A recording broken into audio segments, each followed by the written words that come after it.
Tiniyag ng Cagayan City Water District or CCWD na walang ipatutupad na dagdag singil sa konsumo ng tubig sa kabila ng patuloy na pagtaas ng presyo ng mga pangunahing bilihin, lalo na ng produktong petrolyo. Sa panayam ng Bombo Radyo Cagayan kay Engineer Manolito Supnet, District Manager ng CCWD, bagamat ramdam din nila ang epekto ng pabago-bagong galaw ng presyo ng petrolyo, hindi pa rin sila maaaring basta magtaas ng singil sa tubig.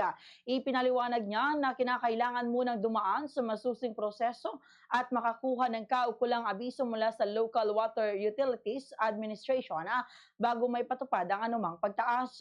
Dagdag pa niya, bagamat apektado ang kanilang operasyon sa tumataas na gastusin, limitado ang kanilang kakayahan na agad itong ipasa sa mga consumer.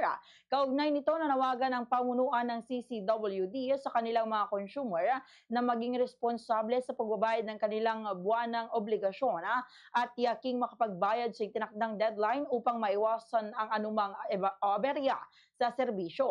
Sa ngayon, nanatiling walang dagdag singil ang konsumo ng tubig sa lungsod habang patuloy na minomonitor ng ahensya ang sitwasyon sa merkado. Ganito ang bahagi ng pahayag ni Engineer Manolito Supnet.